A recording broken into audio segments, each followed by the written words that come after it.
The Black Lives Matter protests shaking America marked the most widespread civil rights action since the late 60s and have drawn a lot of comparisons to that turbulent time.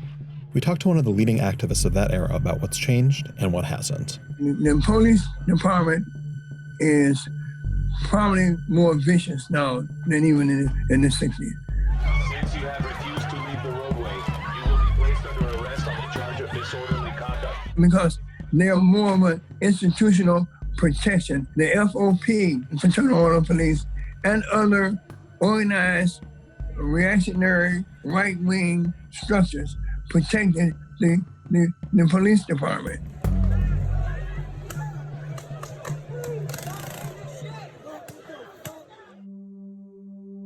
Congressman Bobby Rush was a Black Panther leader in Chicago when the city was the epicenter of protests and riots in the late 60s. And in 1969, cops broke into the home of Fred Hampton, the Panthers' local leader, and shot him to death. Police came in, killed Fred, and murdered him after they had drugged him. Well, second off, they killed him. And the very next morning, they came to my apartment. All right, and shot my door down. Do you think if you had been in your apartment yesterday, you would have been shot by police? Yes, I would have been murdered. I still think there's a great possibility of people trying to murder me, like they'll murder anybody that's Black in this country. And I don't condemn the entire police department. I think that there are some members of the police department who should not have been on the police force. Our law enforcement system has given them a nod and a wink for too long, and they continually murder innocent people and use excessive force in the Black community.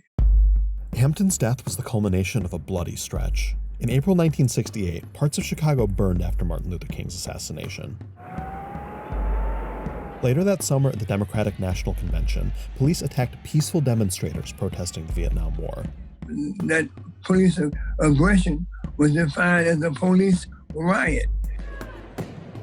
Similar to what happened at Lafayette Park. That reminded me of 1968, when the police was responsible for the rioting.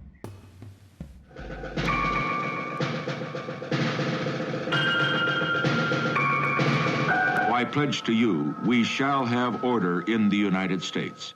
Richard Nixon pounced on the chaos of '68, promising law and order. It won him the White House. I swore an oath to uphold the laws of our nation, and that is exactly what I will do.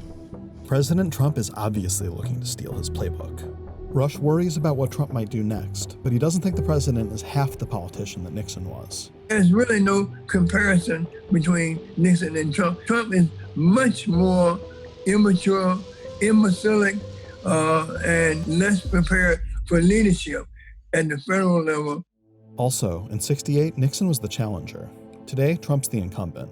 Trump has a record, and I think that Trump's record has been so horrendous. The military cannot police the streets of America. That's just not a threat to the protesters.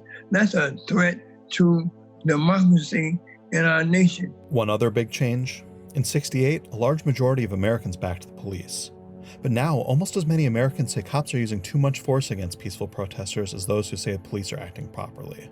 And for the first time, a large majority of Americans say police are more likely to use excessive force against Black people.